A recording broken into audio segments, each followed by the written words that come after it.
Hey, how's it going everyone? Welcome back to Keeping Fish Simple. So in today's video, we're going to be talking about Corydoras.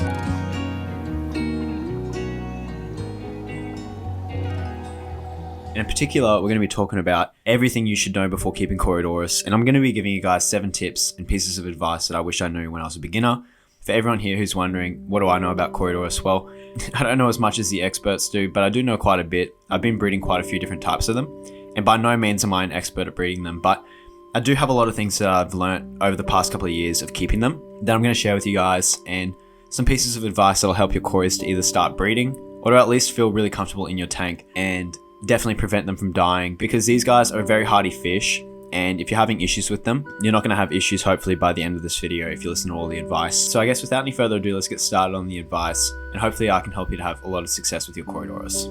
Now my first piece of advice is going to be to add some cover to your tank. Now, because these guys are a bottom dweller, they're used to seeing fish up the top of your tank, having some kind of cover so that they can't be predated from above. If you have a tank with just plants and maybe one ornament, and you have like a school of 6 to 8 Corydoras in there, and there's no cover, a lot of the time they'll be trying to hide, and they'll be probably stressed out because they're trying to find somewhere to hide, because they would consider you a predator maybe at the start. Their natural instincts are going to tell them that there's something around. It's the same feeling as like if you're in, I don't know, if you're a weirdo, you probably won't feel this, but if you're in like a dark forest in the middle of the night, and you don't have like a home or walls around you, you're probably going to feel pretty scared, right?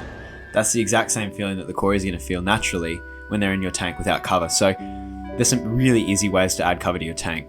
The first way that I like to do, that I'm just going to go into really quickly, is by adding some like gold vine or some driftwood to create like a canopy, and you can actually add some anubias up to the top of it or some java fern and make a really cool looking design. I like to do this in my gold laser Cory tank, which these guys are very skittish and very scared of me, and they absolutely love the cover. So that's my first thing, add some cover. And when I talk about cover, I mean something that will cover the top of their head.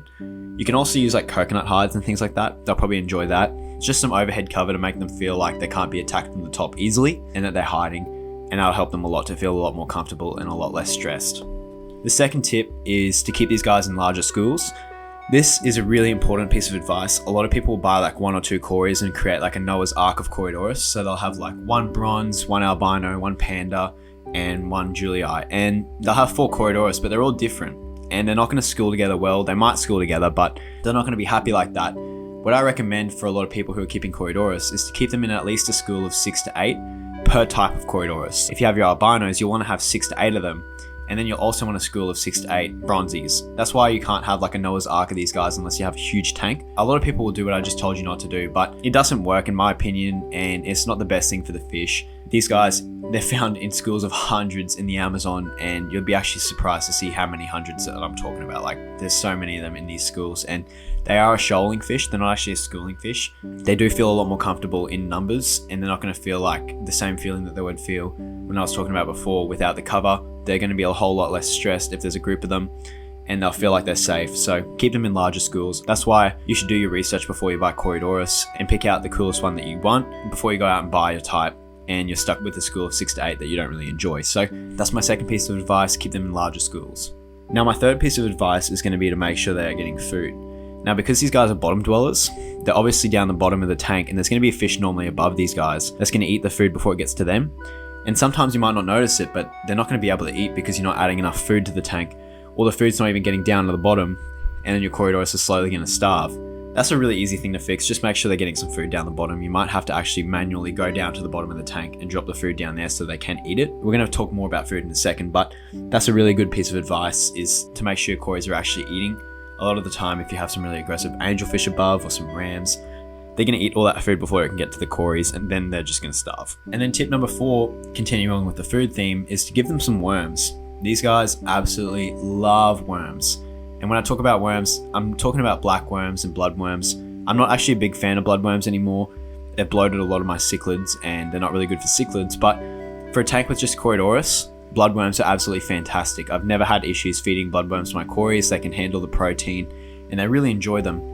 I love feeding blackworms to the Corys too. It's so cool when you have the blackworms get into the substrate of your tank, and the Corys will dig around in your substrate. And when they find one, it's like a Hollywood movie. It's so good watching them eat that guy up and shred it to pieces and eat up that worm.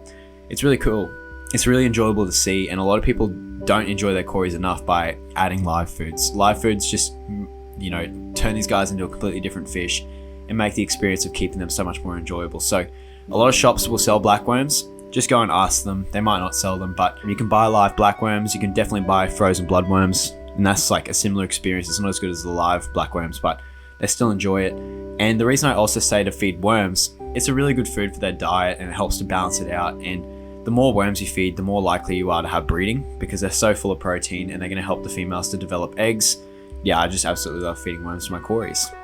And then my fifth piece of advice is to give these guys some substrate. Now, a lot of people are going to have substrate in their tank, so this is kind of like an invalid tip, but I kind of wanted to bring this tip up in a different way than other YouTube videos would bring it up, and this is about sharp substrates. So I know a lot of people will say that, you know, Corydoras are out in the wild and there's sharp substrates and don't worry about having sharp substrates in your aquarium, but for me, it's kind of a case of why would you keep your Corys on something that could damage them anyways? So what I'm talking about here is adding a sand substrate to your aquarium, or at least a light gravel substrate that's not sharp, because these guys have little barbels on their face, and these barbels are what they use to go around in the aquarium and, you know, sift through the substrate and find those worms that you've just added. If you have a sharp substrate, they're going to damage those barbels, and it's probably just not good for them to have that damage there. So that's why I recommend having some light substrate that they can dig through easily. It's going to be a whole lot more interesting seeing them go through it. I just don't know why you would try and keep your Corys on something that might not work for them. In my opinion, sharp substrates don't even look good, but that's my fifth piece of advice. Just give them some substrate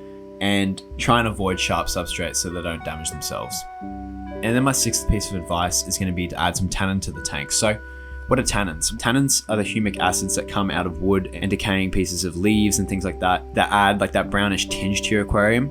And these are really good for bringing down the pH, and they also are just really good for the fish in general. They have lots of antibiotic and antifungal remedies in them, and they're really good and beneficial for a lot of these Amazonian fish. So a lot of people don't get the full benefit of having these humic acids in their tank, and the Corydoras absolutely love having them in there. I definitely recommend adding some like botanicals to your tanks. So you can add Indian almond leaves, which you can buy from a lot of shops. You can add different types of driftwood.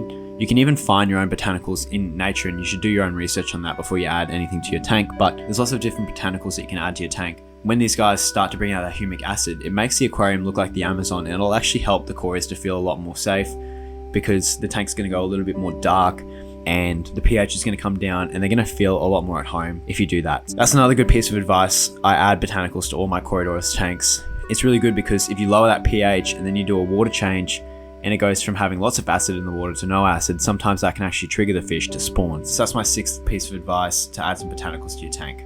Now, my last piece of advice, tip number 7, is pretty general and pretty obvious, but some people might not know this, and it's just to keep these guys in cooler, faster water if you can. So don't keep them in like a wave making pool, but what I'm saying is to keep them in more of a cooler aquarium if you can. They will be able to manage like hotter aquariums, but I like to keep these guys down the bottom racks of my fish room where the water's a little bit more cool, around that 23 to 24 degrees Celsius mark.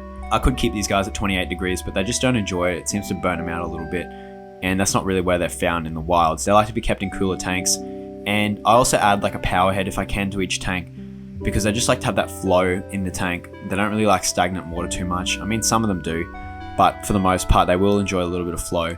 Don't feel like you need to add the flow. That's just for a few different types, but the main thing I'm talking about is that cooler temperature. Don't keep like some of these expensive ones really hot with discus and things like that. Your bronze and albino Corys will probably be able to manage it, but some of the other ones will just eventually burn out and not enjoy it as much. So I might get a little bit of flack from this piece of advice, but this piece of advice is just catering to what the Corydoras actually wants from you, not what the Corydoras can handle. Anyways, that's all the pieces of advice I'm going to give you guys today. Thank you so much for watching this video. I really do appreciate it, and I'll see you guys in the next one.